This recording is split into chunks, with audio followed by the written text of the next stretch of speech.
The Committee of Imperial Defence was an important ad hoc part of the government of the United Kingdom and the British Empire from just after the Second Boer War until the start of the Second World War. It was responsible for research and some coordination on issues of military strategy. Typically, a temporary subcommittee would be set up to investigate and report at length on a specific topic. A large number of such subcommittees were engendered over the decades on topics such as foreign espionage. A committee report in 1909 led to the founding of MI5 and MI6, food rationing, and aerial defense. It is possible to argue that the Committee of Imperial Defence was an important step in the development of national security coordination in the UK, and to see the current National Security Council as one of its descendants. History. The committee was established in 1902 by Arthur Balfour, then British Prime Minister, following the recommendations of the Elgin Committee, chaired by Lord Elgin.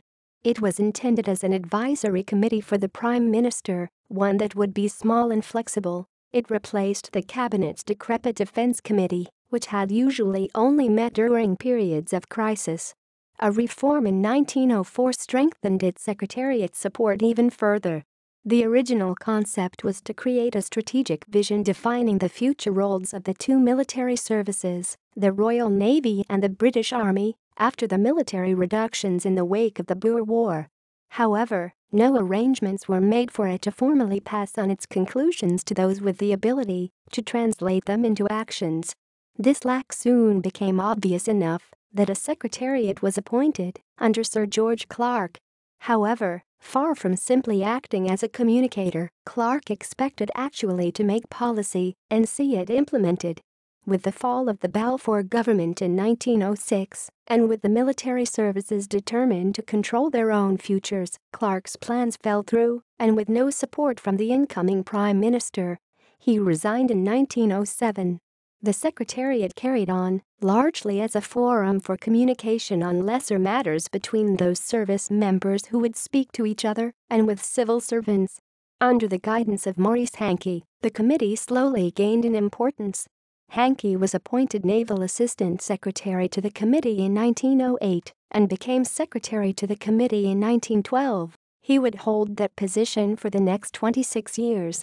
By 1914, the committee had begun to act as a defense planning agency for the whole British Empire, consequently providing advice to the Dominions on occasion. It continued to perform such a role into the 1920s. It was effectively a peacetime defense planning system, one which only provided advice. Formal authority remained with ministers and service chiefs, which helped ensure the committee's acceptability to the existing bureaucracy. Chaired by the Prime Minister, members were usually cabinet ministers, the heads of the military services, and key civil servants. Prime ministers from Dominion countries were de facto members of the committee in peacetime as well. The committee was wound up following the outbreak of the Second World War. See also: Imperial War Cabinet, National Security Council, United Kingdom. External links: https://web.archive.org/web/207021212525/http://Sir_Maurice_Hankey_ and the origins of the Cabinet Office.html. How Imperial was the Committee of Imperial Defence, Institute for Government, King's College London, the National Security Council, National Security at the Centre of Government. References.